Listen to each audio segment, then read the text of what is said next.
Good evening, parents, and welcome to tonight's town hall meeting.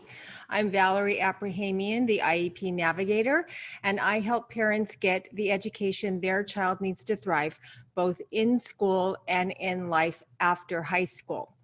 So tonight I'm going to focus on parents being prepared for the new school year because school is about to begin for some districts on Monday, and other school districts will be opening very soon. So parents, are you ready for the 2020-2021 school year? Are you prepared to know how to ensure that your child receives an equitable distance learning plan or remote learning plan? Many school districts are not opening and are staying on a virtual schooling model. And if that is the case for you, you need to be prepared and know how to hold your local school district accountable to making sure that it doesn't look like March, April, May, and June of last school year. And I've been talking about this all summer long, since really April, when I started doing the town hall meetings, and then my Facebook Monday morning at 10 o'clock lives. I also am delivering lots of tips and suggestions and advocacy steps for parents to take to make sure that you don't experience what we did last spring, which was across the nation, children not receiving their IEP, not learning, not getting an education, and actually regressing in the skills that they gained over last year. And that cannot continue for this school year. So I'm going to be going over some of those steps again tonight in tonight's town hall meeting. But first I have a couple announcements. So I want to let you know, parents, that I have a event coming up at the end of August. The date's going to be coming out soon. I'll announce that as soon as I'm working on the plans now. It's going to be an advocate roundtable discussion. So it's going to be me and other of my fellow advocates, and we're going to be discussing the whole situation, which is really our child's education is in jeopardy. Special education is at risk at this time, which I've been saying over and over. I really feel like a broken record a lot of times because I keep saying the same thing, and it's not getting any better, parents. It's not getting any better. In fact, I think it's getting worse because, as I've said before, the school districts have had an opportunity since March, when we knew that we weren't going to reopen and it was going to continue. The school closures were going to continue.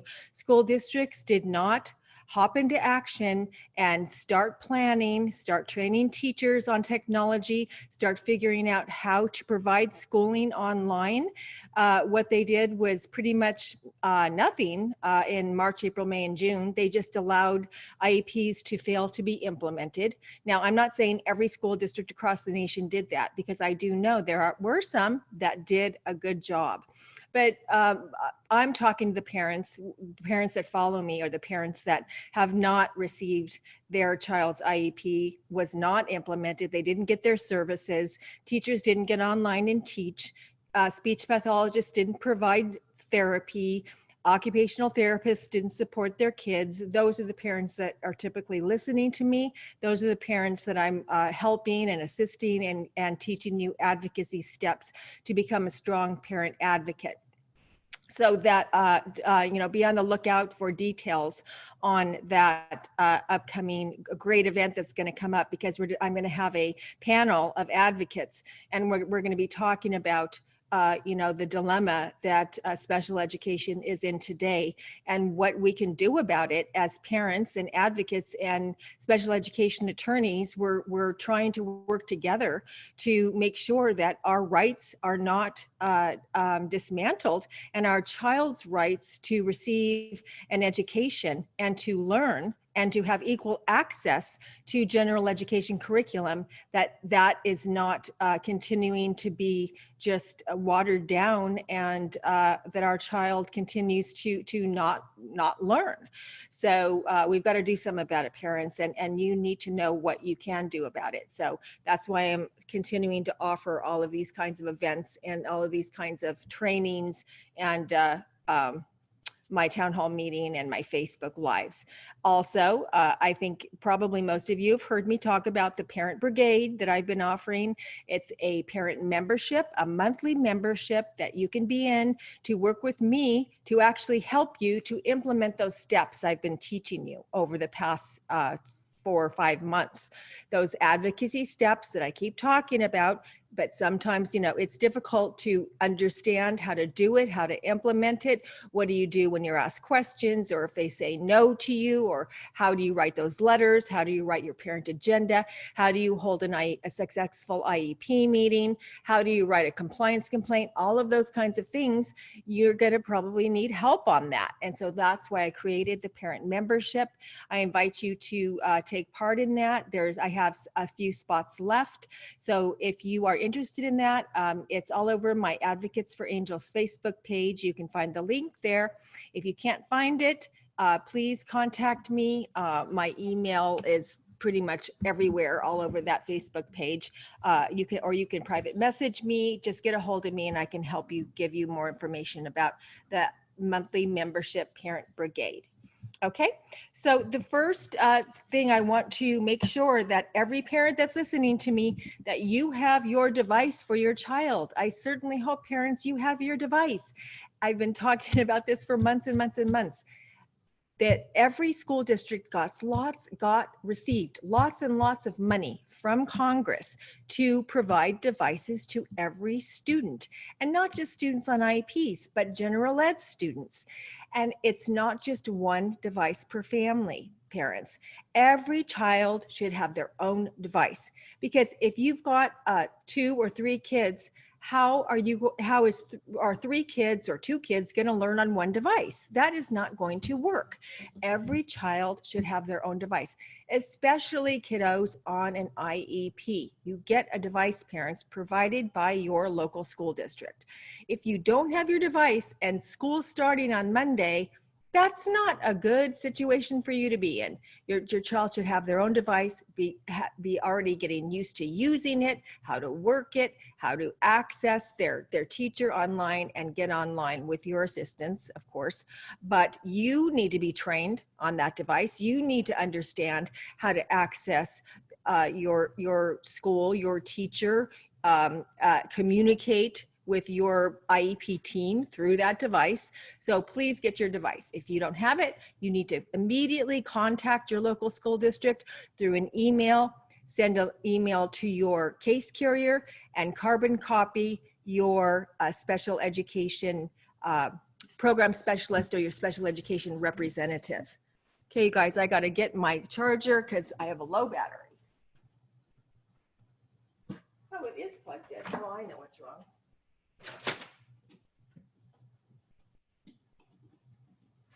Okay, sorry about that, guys. Don't want to cut off on you in the middle of this. Okay, so that's your device. So now I'm going to be going, just giving you some mandated requirements for distance learning that are, and these are guidelines that have come down from the U.S. Department of Education. So the first thing is regarding the requirements for daily live teacher virtual lessons that they're required to provide. So I'm going to read you the actual legal guideline, and then I'm going to give it to you in layman's terms, okay? So federal law requires that distance learning include daily live interaction by a certified teacher. However, local teachers unions and districts are currently negotiating the instruction agreements for the 2020-2021 school year, and the next few weeks before school resumes will decide what distance learning looks like, placing your child at risk of failing to receive an education.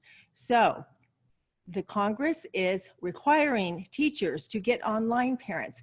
every single day and teach your child a lesson virtually, live by your teacher, online. Okay, now I still am getting questions from parents about that.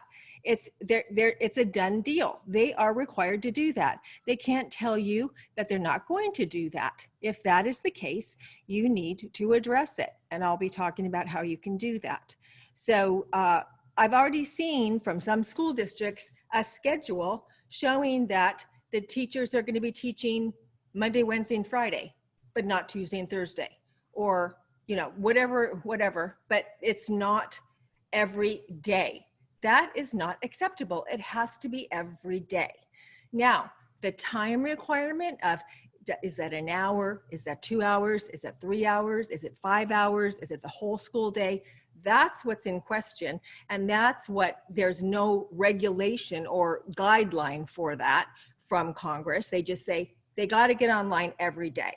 And that's what the teachers' unions are arguing with the school districts about, because many school districts are saying we want our teachers to be online teaching the full school day, just as if your child was in school. Teachers would be teaching the entire school day, right? So they should be teaching the entire school day virtually. Well, teachers' unions are saying absolutely not. Teachers are not going to teach the entire school day virtually. So they're arguing and fighting about that now, when some school districts are opening on Monday and they still haven't made an agreement regarding that. That is certainly not good. How can that be, is my question. How can they still be arguing about what the schedule is going to look like and what virtual schooling is going to look like when many schools are opening on Monday? That is not in the best interest of our child, and that certainly shows a lack of concern about planning for this school year to provide an equitable distance learning plan. So just know that the requirement is daily live instruction, okay? The next thing I want to talk to you about is rigorous, okay? So the Congress has also determined that distance learning programs that public schools offer for the 2020-2020 school year must be rigorous, unlike what students were offered from March through June, when public schools put together distance learning programs for enrichment only. These enrichment programs lacked academic rigor. Attendance was optional, and ill-equipped parents were caregivers, were forced to become educators overnight.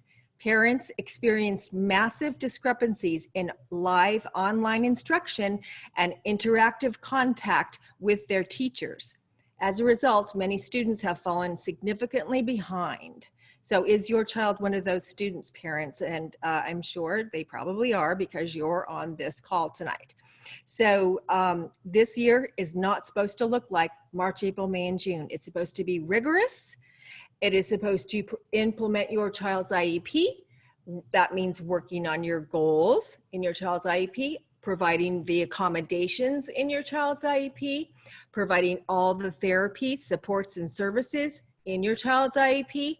And you know, I keep seeing this too, that, okay, for speech and language, for an example, on your IEP, it might say that your child receives 2 times a week of 30 minutes for speech and language. But because of distance learning, your child's only going to get 1 time a week of 30 minutes for speech and language. No, that's not okay. You don't decrease your child's services because we're in a distance learning situation. That your child still has the same needs in speech and language as they did before the school closures. The law requires the IEP to address your child's needs for them to make progress towards the goals that are written for whatever particular discipline that might be. They cannot decrease your services, parents. So please be sure when you have your IEP meeting that they don't do that, that they don't decrease your services, that your child still has the same services and they still must receive the same level of services as already documented in your IEP. Do not let them decrease it. So let me just see here. I'm getting a comment here. The district sent out a PWN to deny services or decrease due to COVID. Okay, well, then this is how you're going to respond. So when you have an IEP meeting, which is another thing that I've recommended for months now, parents ask for your IEP meeting in writing. You should have already done that. If you haven't done it, do it now. Right now, when you get off this call, you write an email to your case carrier and your district representative, and you request an IEP meeting. And when you have that IEP meeting, you talk about how is my child's distance learning plan and schedule going to be delivered to my child? And you make sure that you say, I am in dissent, I'm in disagreement with you saying you can't deliver my child's speech and language, occupational therapy, ABA, behavioral interventions, adaptive PE, whatever, physical therapy is going to be kind of difficult. Okay, so that's a gray area. But I have seen APE teachers providing APE virtually. I've seen occupational therapists providing occupational therapy virtually. So creative, remember parents, Secretary DeVos said, parents and school districts must work together to creatively and innovatively figure out a way to deliver the child's IEP. So that's what we're supposed to be doing. They can't just blanketly say, we're not going to do it, and send out a blanket PWN to the entire school district of kids on IEPs and say, we're not going to provide services. If that school district is doing that, then every single one of those parents should be filing a compliance complaint to the State Board of Education to say, this school district is denying services because of COVID. That is a violation of not only state law, but federal law. And they need to be held accountable. Parents, if you allow them to get away with that, then they're going to get away with that. You have to hold them accountable, and you have to hold them accountable by informing your state that that school district is violating the guidelines for distance learning. As I've also keep saying, IDEA, the Individuals with Disabilities Education Act, has not been waived. It's just as it was before. That holds the school district accountable to implementing your child's IEP. Okay, if they don't implement your child's IEP, that's a violation of federal law. Just as if we had school right now. They're responsible to implement your child's IEP. Okay, they can't use distance, they can't use the school closures and the pandemic as an excuse to deny you your services. Bottom line, that's the way it is. So don't buy into their excuses. Don't believe all these things that they tell you. It's not true, okay? Every single, I'm in contact with a special education judge now that actually, when you go before a judge and you have a due process hearing, he's a retired judge. I've been talking to him, and he says the same thing. All the attorneys across the nation say the same thing. Nancy DeVos says the same thing. They must continue to implement the IEP. If they don't, they are violating IDEA federal law. So hold them accountable, parents. Okay, so let's. Here's the legal outline for you asking for compensatory education to make up for the services they didn't do last year. And if they don't do it this year and don't give you your services, you're gonna ask them the same thing to make up every single service they don't give you this year. It's called Comp Ed, compensatory education or compensatory services, okay? So if the school district doesn't fully implement your child's IEP from March, April, May, or June, or even moving forward, your child is entitled to compensatory education. Compensatory education are services provided to compensate a student for educational opportunities that were lost when the public school failed to provide that student with an appropriate education as defined by law. So that's what you're going to be asking for, parents, and you're going to put it in writing. You're going to say, I'm requesting compensatory services for all the services that you didn't provide me March, April, May, and June. And if they continue to do it moving forward, you're going to request that they make up those. And then after you write that in writing, they're going to provide you with a PWN to respond to your request, and they're either going to approve your request or deny your request. If they deny your request, that's when you write a compliance complaint to your state board of education and let them know that your school district is violating federal law. Okay, so my next point is, okay, I already talked about IDAs not waived. So let me just read you this. So the special education federal law that protects your child's right to special education has not been waived. Because of this, school districts cannot legally remove or suspend any of your or your child's rights under IDEA without specific authorization from Congress, which they have not received, parents. They have not been told they can do what you're saying they're doing, which is denying to provide your services. Your child must continue to receive all supports and services listed in the IEP, even though schools have been closed. Okay?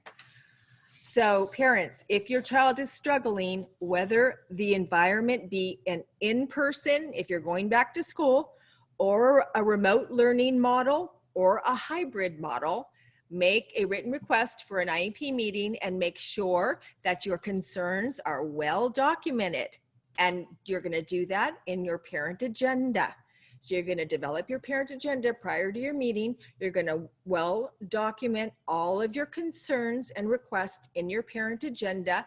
And when you go to your IEP meeting, you're going to go down every one of those issues, have an IEP team discussion about what that request or concern, and they're going to have to give you an answer about that request or concern. And then they need to write it in the IEP and make a decision on that request or concern. If they cannot make a decision or response to your request or concern at the IEP meeting, they must write in the IEP notes, parent number 4 on the parent agenda, we had a IEP team discussion. We could not come to and provide parents with an answer on that. And therefore the district will respond to the parent with a PWN. And California, it's 15 days. There's really no legal requirement for a PWN timeline, but it's the best practice and expected that they respond with a PWN within 15 to 30 days, okay? And then you'll get your answer. When your answer is no, that's when you write your compliance complaint, okay? Now let's talk about assessments, okay? So again, they're blanketly sending out PWNs or just blanketly across the board denying to provide assessment at this time. Now, why is that? Now let's think about this, because this is kind of a gray area, parents. You have to make the determination for your individual situation with your child. What are they going to be assessing? You know, what is your individual situation with this? But assessments have not been waived. Timelines, there's a little bit of flexibility there on if it's going to take a little bit longer. Congress is giving them some grace with the timeline, but I'm not talking 6 months. You know, I'm talking, you know, a couple of weeks, you know, maybe 2, 3. I mean, max 4 weeks would be a long time, but a little bit of flexibility with the time frame because of the situation. But assessments have not been waived. They still have to assess. They can't just say, we're not assessing right now because of the school closures. No, no. Congress didn't say that assessments were waived, okay? But it's going to be difficult to do some types of assessments virtually, especially if your child isn't going to play ball. If your child isn't going to sit in front of a computer and answer questions or take tests, the standardized tests that the assessor needs to do for that assessment, then that part of the assessment won't be able to be done. But there's many other components to assessments other than just standardized testing to your child. There's teacher questionnaires and different kinds of, I can't think of the word right now, but there's a whole teacher component to collaborating the assessor with the teacher in questionnaires and different types of things that teachers do in assessments, that the assessor gleans information from the teacher regarding your student in that particular assessment, they can still do that. Okay, they can still have their interview with you, the parent. You can still fill out your questionnaires. So there's lots of other things that can be done. There's a whole history review that every assessment must include. So they can do the history review. They can interview the parent and have you fill out your questionnaires. Interview the teacher, have them fill out their questionnaires, and get lots of other information to do that part of the assessment. Now, the other component of that is that some assessors, the actual company or agency that wrote the assessment, it's best practices for the school district to contact the people that actually wrote the assessment and ask them, do you recommend your assessment? Is it a good, would it be equitable or would it be ethical even to provide your assessment virtually? Because the people that wrote it will say, oh yes, our assessment could easily be conducted virtually. Or they might say, no, we really don't feel that that's going to be a good outcome or a good indication of the getting the accurate information on a child if you did it virtually. So when the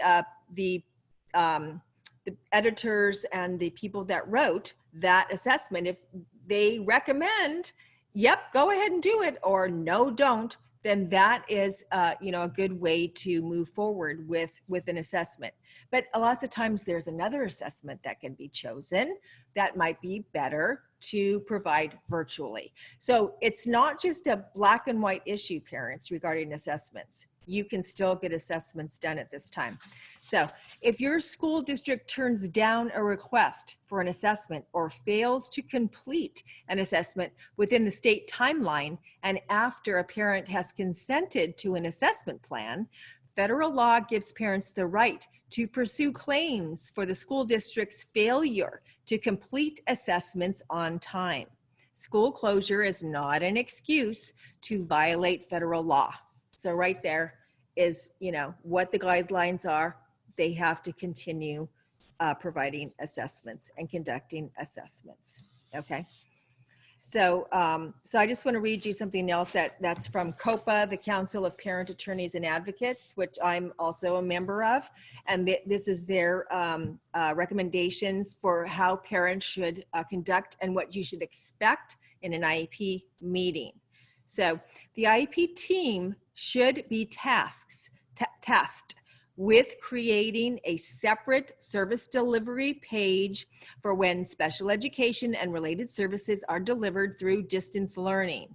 Amendments to the IEP for purposes of remote learning should be discussed and agreed upon and documented in the IEP. So that's what I was telling you, parents. You have your IEP meeting and you discuss, how is my child's virtual learning plan going to be delivered? How's my IEP going to be delivered during this situation? And make them write it down, make them explain it to you. Ask them for a schedule of this day and this day, you're going to get your speech and language. At this time every single day, your teacher's going to get online and teach a live instruction, and you're going to have a schedule so you know exactly what to expect. So you're not just sitting there in the dark, and they can, they give you something here and they give you something there, and you never know, what am I getting? When am I getting it? When is my IEP going to be implemented? And there's nothing for you to fall back on because there's nothing documented in your IEP. So it's hard for you to legally hold them accountable because they never, guaranteed or offered you anything. Now, they're probably going to be writing up virtual or remote learning plans again, like they did last school year, but it's going to be just a blanket one, and everyone's going to look the same, just like it was before. That is not okay, parents. It's not a one-size-fits-all situation. Kids on IEPs have IEPs that are individualized to meet your child's unique needs. So every single distance learning plan can't look the same. It has to look different because your IEP is different than the next kid's IEP.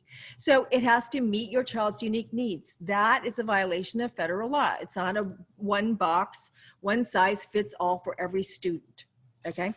So if the student returns to school, the last in-school IEP would be the operative IEP because that was the IEP that you had prior to school closure. So they need to pick up right there and move forward with that, because this is what, you know, if you're not careful, what they're going to do. So if you let them decrease services or write things differently on your remote learning IEP, when school is open again, they're going to want to keep that decreased service level model unless you're, you know, aware enough to make sure that they change it back. But I wouldn't let them decrease it at all. Absolutely do not let them decrease it. It's only going to look differently because it's going to be a virtual model instead of an in-school building model. Okay. So unless the parties agree otherwise, the last in-school IEP would be the operative IEP. No student with a disability should be deprived of all special education related services because the student's family or the physician does not think it is safe to return the student to the school building. So if we are on a distance learning model and we go through, let's just throw out there till November. And in November, by some miracle, schools open up again and you go back to school. And you might not want to send your child back to school in November because you're still not feeling comfortable with that because your child might have a compromised immune system. You still have the right to receive your IEP in a remote learning model. You can still choose to continue that, just to continue having your child stay home and receive their IEP virtually if that's what you want to choose. So that's what that meant as well. Okay. So those are the tips. I want to let you know, parents, you know, we're down to the wire now. School is starting. And as I, you know, keep recommending to all my parents, if you don't take the guideline, if you don't take the lead on this, if you don't guide the show, guide your IEP team, drive your IEP meetings, be prepared and do these things I've been harping on and talking about and recommending all these months, your kid is not going to get anything because school districts still don't know what they're doing. They still don't have a good plan in place. They're fighting with their teachers unions. They haven't trained their teachers with fidelity. They still, many of them don't know, even teachers don't even know their schedules yet. They're throwing things together at the last minute and hurrying up and trying to push it together. And it doesn't look good. It doesn't look good. So the parents that are on top of it, that are doing these things, holding them accountable and letting them know that you expect your child to receive an education this year and you expect your IEP to be implemented and expect your services to be delivered, those are the kids that are going to receive something. Okay. It's still going to be a battle. I'm telling you, it's going to be a battle. And they're going to say no to everything. But parents, no doesn't mean no. I've said that lots of times too. You know, just because they say no to you, that's not a heavy, solid no that you're never going to get that thing. They just say no because that's what they say. They never immediately say yes and just give you what you ask for. They're going to say no. And then they're going to wait to see, now what are you going to do, parents? It's a test. They're sizing you up. They want to see how far you're going to take it. Are you going to write a compliance complaint? Or are you going to say, oh, well, I got my PWN and they said no. I guess that's the end of that. That's what they want you to do. They want you to accept the no and go away and leave them alone and let them deny your services for your child. That's what they want. But parents, that it's just a formality. That's where you want to be. You need to have that PWN document with their response to hold them accountable. Then you write your compliance complaint. And then the state says, oh, yes, district, you will provide that child's services and you will make up for what you missed last year, either quantitatively or, it doesn't have to be minute by minute. So they have, but what they have to do is they have to look at what would your child have progressed had they received all of their supports and services.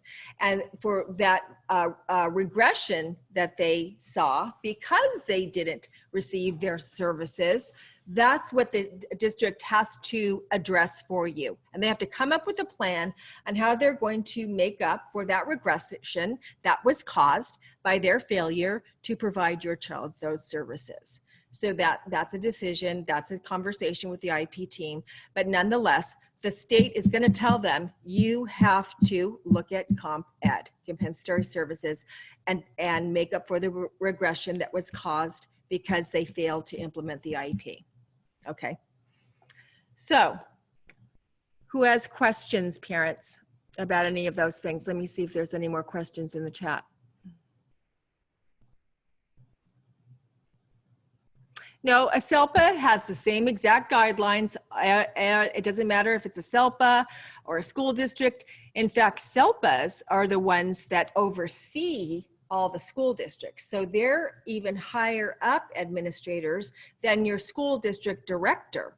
So the SELPA, yep, the SELPA director, they're the top dog, the top administrator.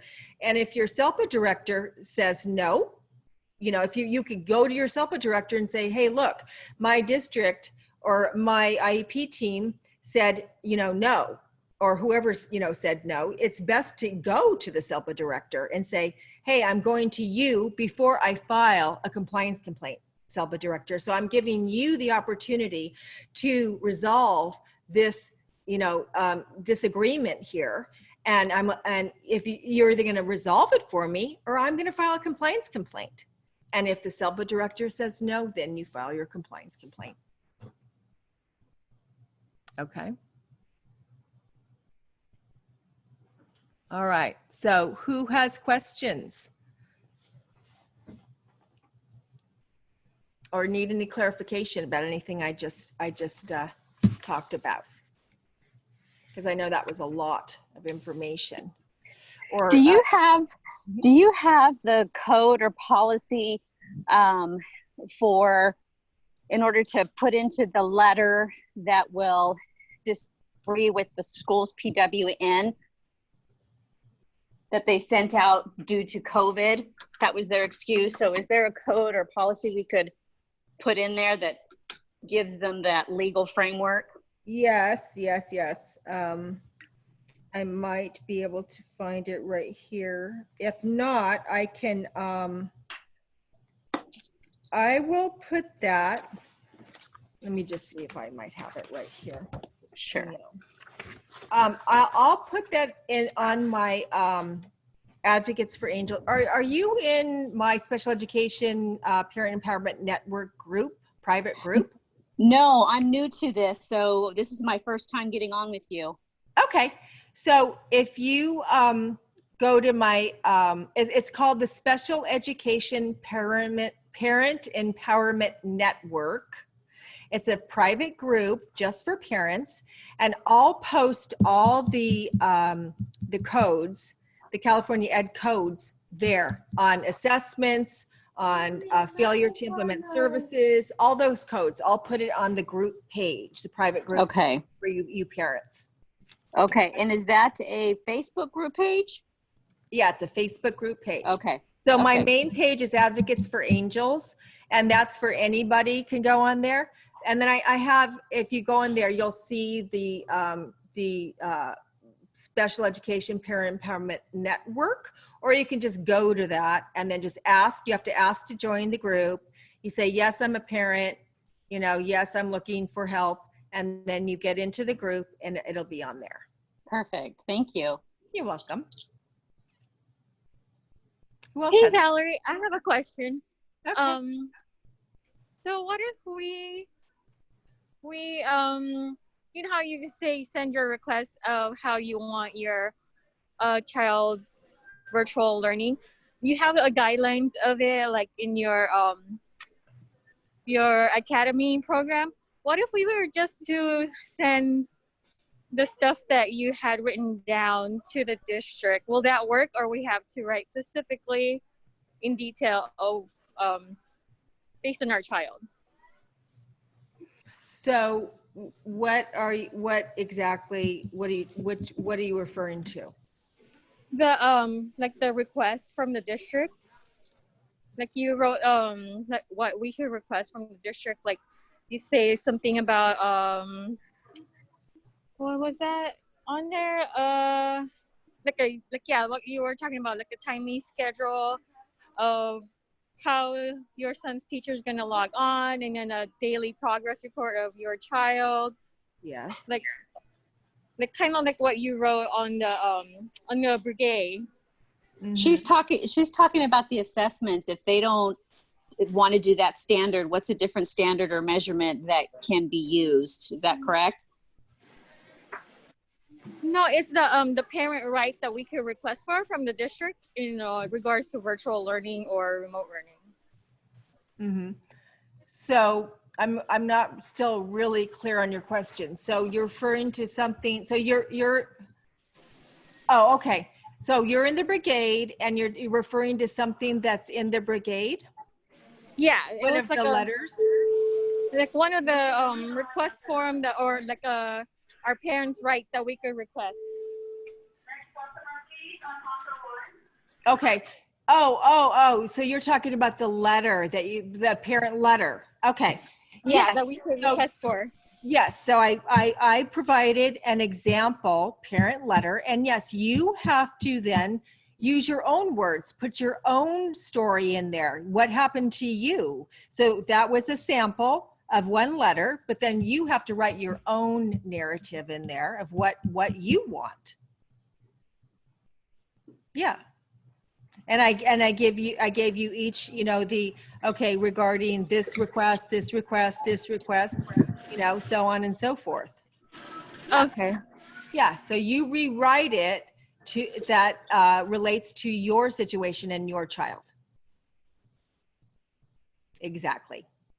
Yeah, so in the parent brigade, I have forms, scripts, fill in the blank emails and letters that to assist parents with the parent agenda, with writing a parent letter after you have an IEP meeting, with teaching parents how to write a compliance complaint. All of these things that I talk about, it's all in the parent brigade to help you and really step by step how to be successful to do all of these things and answer all your questions and help you be successful in that. That's what she was referring to. Okay. Who else? I have a question regarding the SELPA. I know the SELPA director, and she's usually the individual that denies and sends out the PWN. So who is above her? Who's her boss? The superintendent, but I wouldn't bother going to the superintendent because they're just going to support her. Right. And so then you write a compliance complaint. If she says no, the next step is a compliance complaint. Okay, hearing. So what I've understood according to the law is that if she denies before I actually file a complaint, I have to give them my request first. Yes. And then they have a time frame to either address it or not. Is that correct? So initially I have to actually ask them first what the problem is and what I want, and then they can go thereafter, and then I can file a complaint. I guess I have to give them 10 days or something like that. Is that correct? Yeah, well, they To respond. 15 days to give you a PWN. 15 days. So you have to put it in writing, whatever it is. It's best to actually have an IEP meeting and bring it to the IEP team, because it wouldn't be, you want to try to resolve the issue. Yes. So the way you resolve the issue is you call an IEP meeting, you write your parent agenda, and in your parent agenda, you document what it is that you want or that you're concerned with and what you're requesting. And then in the IEP, you discuss it. You have it, legal evidence of what you, in your parent agenda, you wrote it down in your parent agenda.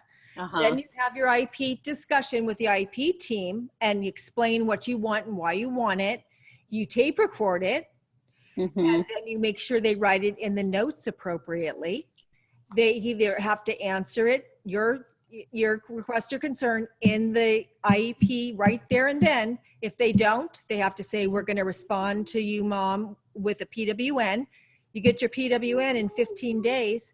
If the PWN says no, then you write your compliance complaint, because your compliance complaint has to show the paperwork evidence, paper trail, that Yes. you resolve it with your IEP team.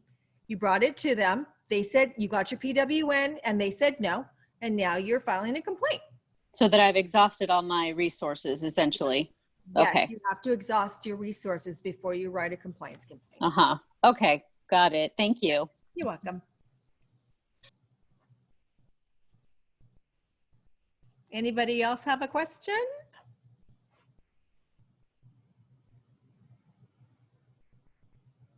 Nope. Everybody's good. You guys could all do all that stuff that I talked about. Or where you guys, have all of you got your device? Have all of you called an IEP meeting? Are you preparing your parent agenda? Yes. Good. As a matter of fact, I'm going to let the other parents in the district here know that they should be doing that as well, because I think a lot of parents just really don't know what to do and how to go about doing it, but they want to. Exactly. That's why I've been doing this whole time. Yeah. I started in like the end of March, beginning of April. I started doing all this stuff to help parents, saying, hey, parents, don't just sit back and say, oh, well, I hope it gets better. I hope they're going to do something for my child. No, it's not going to get better. It's not going to. It's in our hands. Right. And what you said earlier was critical when you said that they will test you. And if you say no, or you don't know what they're even saying no to and why they said no, then they know that you don't know your rights, and they can say no to further requests. So you really need to know what's going on in the back, for all parties, your rights, the school rights, the federal law, state. Yes. Yeah, that's very important. Very important, because, I talk about that a lot, about how they size parents up, and they do it at the first IEP meeting that they go to with you.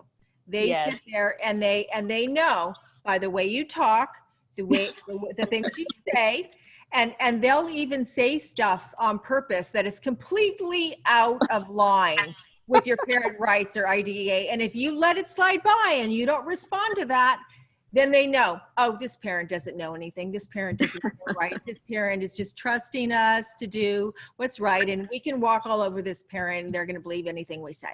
So they figure out right away if you're a parent who is informed or if you're a parent that is not. And then they move forward accordingly. That's what they do.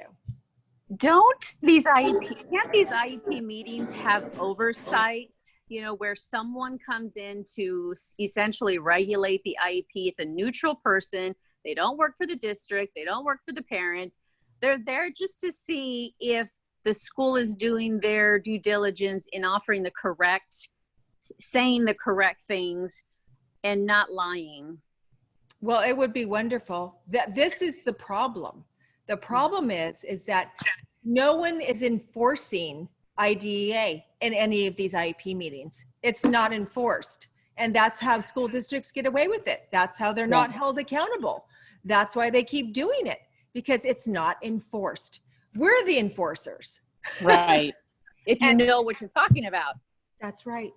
So, and which is why I try to impress that upon parents, is that parents, they're not going to tell you what your child is available for your child, how to meet the needs of your child, what you should do, what you should say, how to ask for things properly. They're not going to tell you. In fact, they're going to hinder you when you finally do ask for something. And they're going to try to steer you away or distract you or manipulate you or coerce you or try to intimidate you. So yeah, it is imperative because parents are the ones that enforce their rights, your rights, your own rights, and your child's rights. And if you don't know how to do that, you're screwed. Right. I agree. Yeah, and so really the program specialist from the district office, the district representative, whether it be the Uh-huh. program specialist, the coordinator, or a director, they're really supposed to be the overseers. But then if they're corrupt too, then Yeah. it's moot. It doesn't even matter, because even a lot of them are very deceitful, and they are not there to help you. Right. Right. Yeah, that's sad. It's a broken I system. see it. Yeah. It's a very broken system, which is why I do what I do. I've been doing it for 23 years.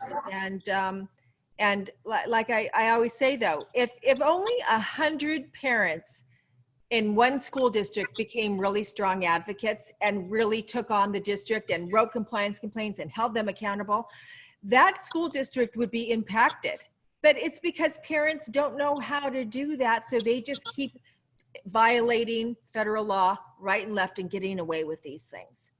And I have been that parent for my district. You know, they know who I am, but it Sure. really takes more than just one parent at a board meeting, one parent to send emails and talk to the board. And I think numbers really help them to take some action, because they can just continue to dismiss each individual email because we're out of the loop. We don't know, we're not collaborating as parents because we don't know who they are. They keep us in secret. You know, we don't get together on school for any meetings. They don't try to bridge that gap between the school and parents. Nope. You know, so it seems very purposeful, you know, keep them away, keep them dumb.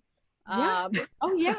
No, you're absolutely right. That is what they do. They're scared of us getting into a group together, an advocacy group, which is, you know, I wish that's what I want to do. That's why I do what I do. It's like, come on, you guys, you need to lead a group in your school district, you know, find those other parents and lead a group, because that's how you impact change in your own school district. And it's got to be numbers, a numbers game.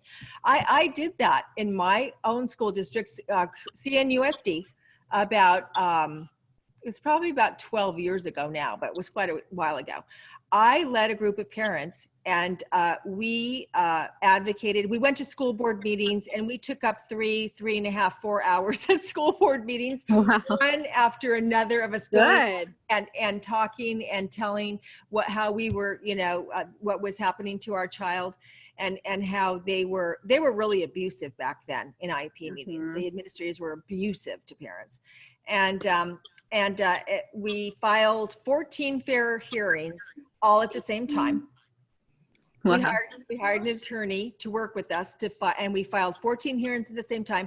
We called the newspaper. We were in the newspaper, and we talked about how they were not meeting the needs of children in special ed and how bad they were, because they were really corrupt back then. And the SELPA director and the director and some other program specialists got fired, and they replaced them. They replaced them with administrators that were going to be more honest and work with parents collaboratively, because that's what they are required to do. Right.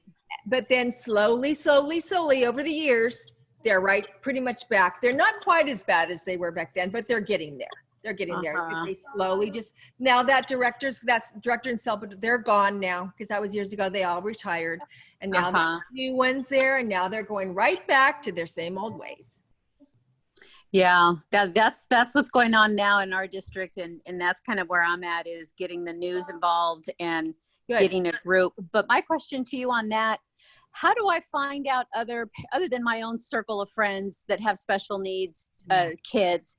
How do I get a hold of all of the parents in the school district that are in the special ed program if I have no access or directory? How do you go about doing that? So create a Facebook page, and say, you know, whatever your district is, you know, Tustin, or, you know, whatever school district, parent advocacy help or parent help. And then, and you can also, you know, go to your CAC meeting. Yes. Okay. Go to your CAC meeting and meet parents there. and have flyers and tell them about your group. And then just, and then word of mouth starts happening Mm-hmm. and it starts growing and growing and growing. Mm-hmm. Okay. Thank you. Yeah, I always wanted to get the list of who was on an IEP. It would like be so awesome to have that list. But, Exactly. that's impossible. Exactly. Yvette, you might want to join if you're on Facebook, the SEALS group, SEALS. We're a group of parents who are advocating for students with dyslexia, autism, ADHD, and you might be able to find other parents in your district through that group as well. Oh, okay. Are you here in Clovis? What did you say now? Are you here in Clovis, Fresno?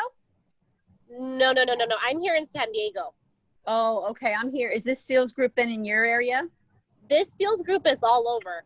We have people okay. from San Bernardino, people from Nevada. It's all over. Okay. Okay. And super. there are other Facebook pages like that. So search for those pages. Yeah. Okay. Perfect. Yeah. Even my page, my Advocates for Angels page, there's lots of parents from all over the nation and all over the state of California in my group and my other, the private group I was telling you about, from all over the place. So you might find some people from your district there as well. I will do that. Thank you. You're welcome.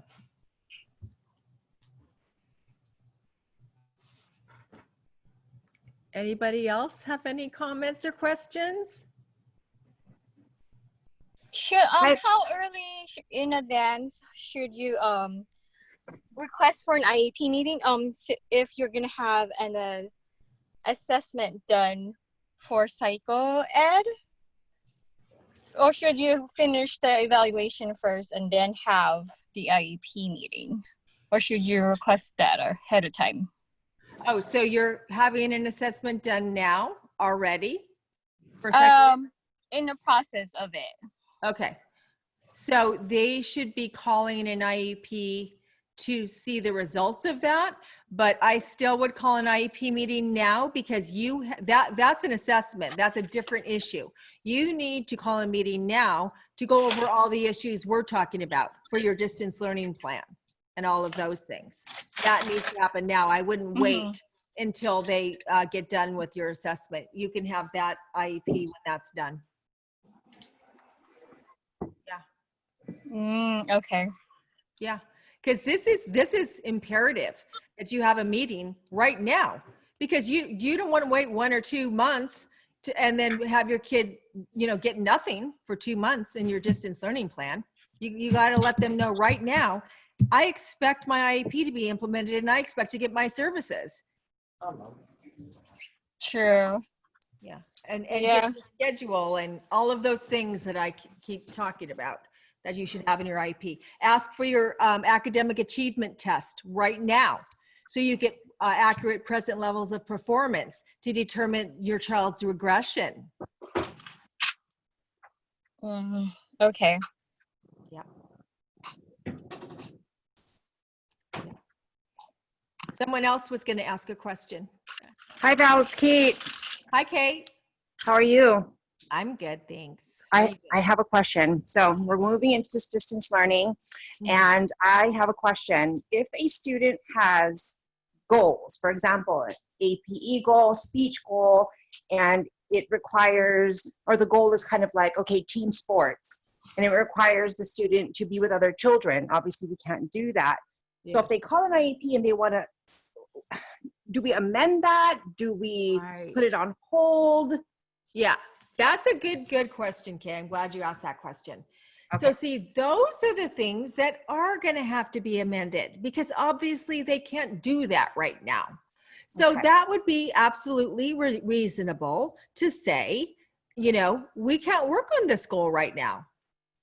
And I would agree with that. That's not reducing anything. It's just impossible to do. So what you might do is, okay, what can we replace it with? What can we work on instead of that? Maybe they'll write a different goal that we'll work on now virtually. And then when school opens up, they'll pick that one up again. So Okay, those so- are reasonable things to change in your IEP. That's why you want to call an IEP meeting, because those kinds of issues, there's going to be lots of other ones like that too. So that's what you want to, get, amended in your IEP, which would be perfectly fine, but you just don't want to let them change or decrease your services or, goals that can be worked on now. Like, how are they going to implement your accommodations in the academic instruction that's going to be taught? Your child still gets their accommodations. They still must work on the goals. When are they going to work on your academic goals during this time? That's a question. Okay. Right? So let's say, okay, so you wouldn't want to so if you're going to put the goal on hold, how would that be, or they modify the goal, then we don't have to necessarily let go of a group goal. We just put it on hold. Yeah, I don't know how probably each district is going to approach that differently. Okay. But, just as long as it's agreed upon that, yeah, we can't do that right now. So they won't expect to have made progress towards that goal right now until schools open up. So however they're going to document it in the IEP is going to be however that district decides to amend that or change that or write that, however they're going to do it. But that would be fine to do. Okay. So I would just make sure that they are agreeing to, as soon as school picks up, it's going to be implemented again. It's going to be on board again. Got it. Okay. Thank you. That's a good question. I had a follow up on her goal question. I have been working with my daughter on all her goals from home since they canceled school because I wanted her to get ahead. Yes. So can I go to the IEP and say, she's already met these goals. We already finished them. She completed them. She can do them. Yeah. Will they still have to collect their own data and progress report and just dismiss what I worked with her and that she's able to that she's completed it, and they can actually test her. She's gotten it down. Can they just test her, or do they have to do their own progress and data collection where they left off? So yeah, that's a good, thank you for that question. That's really good too. So as long as you can show evidence that she has met that goal, they should be able to, accept your evidence. Now they might want to give her like some kind of informal little test online to make sure that yes, she can do that. But as long as you have the evidence to substantiate that she has met that goal, they're going to have to consider that, and they're going to have to look at that, Okay. So yeah, and that's great that you did that, because I was also talking about that for months and months, is telling parents, keep data collection. Make sure that you videotape your kid, or take notes every single day what they were doing. Keep goals, all of those things, because then that's what they do. That's how they substantiate progress on goals. So you're providing the same evidence they provide when they come into an IEP and give you progress on goals update.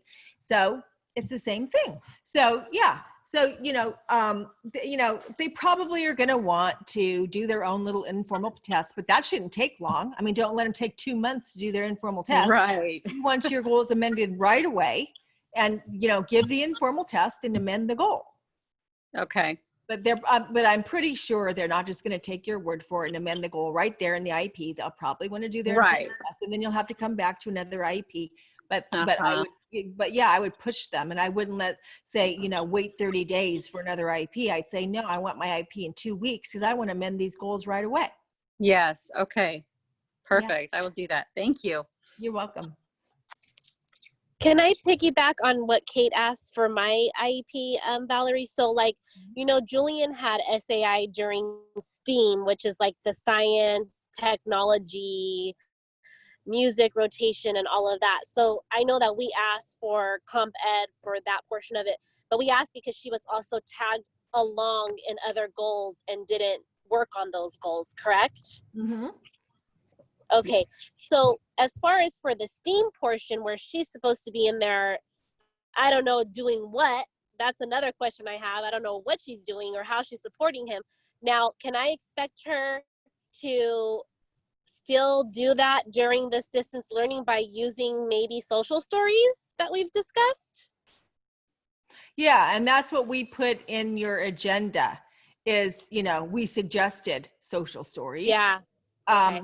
But it's going to depend on, are they still providing STEAM? You know? Yeah, they are. Yeah, they are actually online. Okay.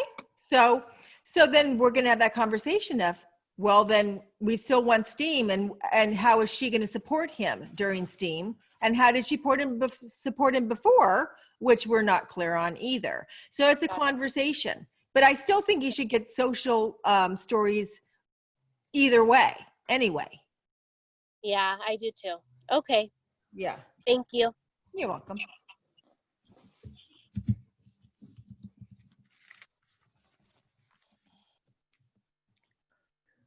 Anybody else? Questions or clarification?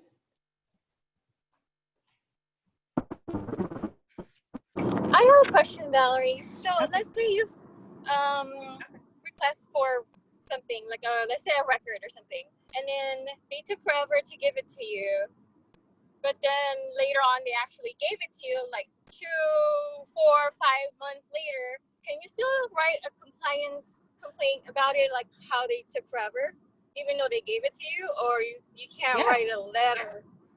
No, Okay. you can still write a compliance complaint. You can write a compliance complaint up to 1 year after the violation occurred. So you can Okay.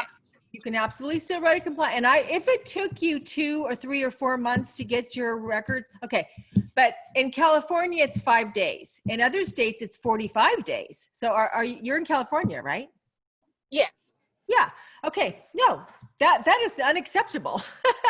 2, 3, 4 months. That is way unacceptable. And I would write a compliance complaint. Yeah, because I requested for a record in January and I didn't get it till July. Oh yeah. You need to write a compliance complaint. That's totally unacceptable. It's 5 business days that they're supposed to get you your records. Okay. Yeah. Yep. Hold them accountable, parents. Hold them accountable. That is just insane that they would take that long. That's just like completely. Yeah, because they said like they're going through it, and then COVID happened, and then blah, blah, blah. their stuff, they went on vacation, and then now they're back on vacation, and they need to go through it again. So it's like, okay, how many times do you have to go through it? Too bad. Nope. No excuse. No excuse. No excuse. No. You know, reasonable is, okay, they were, 5 more days late or a week late or 2 weeks late. Okay. Sometimes, everybody's human.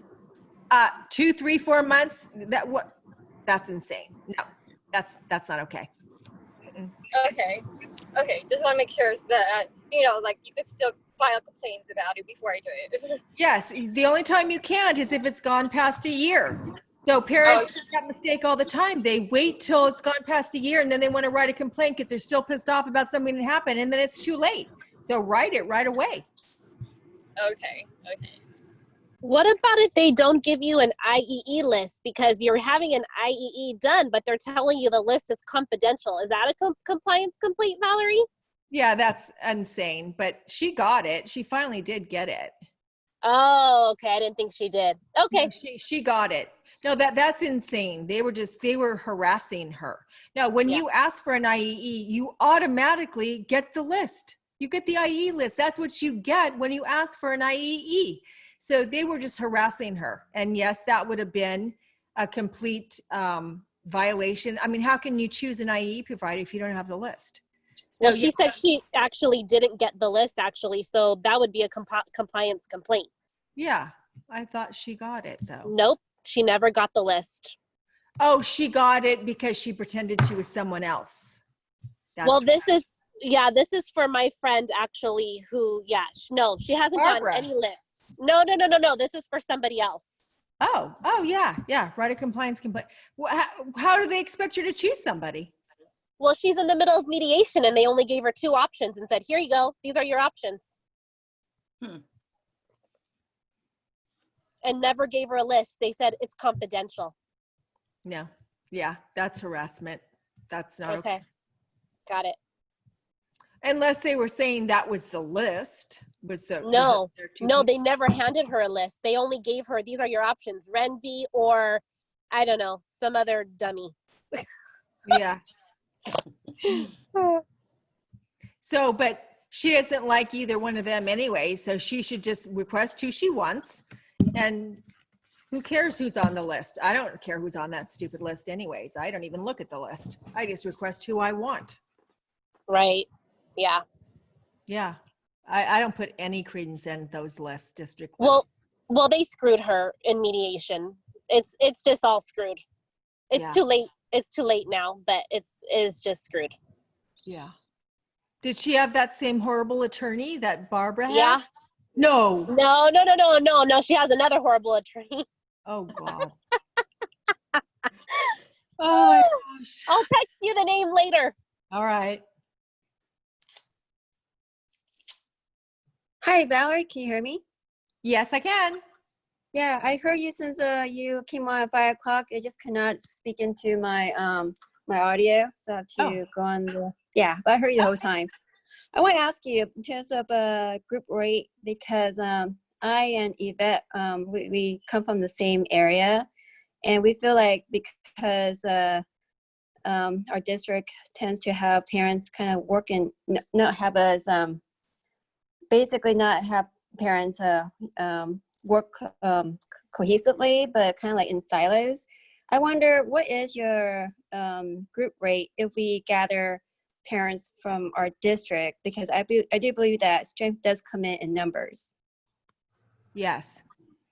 So we would have to talk about, so are you talking about for the, my big, large intensive course or the brigade monthly membership brigade, or what exactly are you inquiring about? Can you offer both? Because I'm sure that we both want to be the most effective advocate. Mm-hmm. We're dealing with a very strong school district in this region of the valley.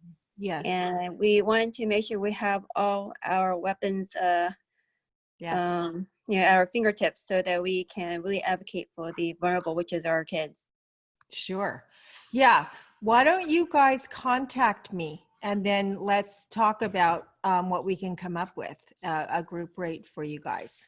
Because we're in this area of the valley, we're not like LA or San Diego where the folks are a lot more well off. This is mostly rural community out here. Mm-hmm. So I would like to have you provide us like a special geographic rate because of the population that is out here. Yeah. Yeah, sure. Yeah. So you guys, do you have my email address or my? I do. I believe that Yvette does not, but I can share that with Yvette since I gave her the permission to jump onto your weekly town hall meeting. Yeah. So you guys be sure and email me, and then we'll get together and talk about what we can come up with. But yeah, I'm happy to do that for you guys, definitely, okay. And help you with that because yeah, I did that, and so I can definitely help you guys with that. Okay. Thank you. You're welcome. Okay, guys. Well, thank you for attending, and I hope you guys got value out of this. I think we covered a lot of ground, and good luck with getting your device, everybody, and writing your parent agenda, holding your IP meeting. Contact me if you have questions. Ask on my ask in the group page, the private group page, and I'll see you guys next Wednesday. Thank you, Val. Thank you. Okay. Thank you, Val. Bye. Good night, you guys.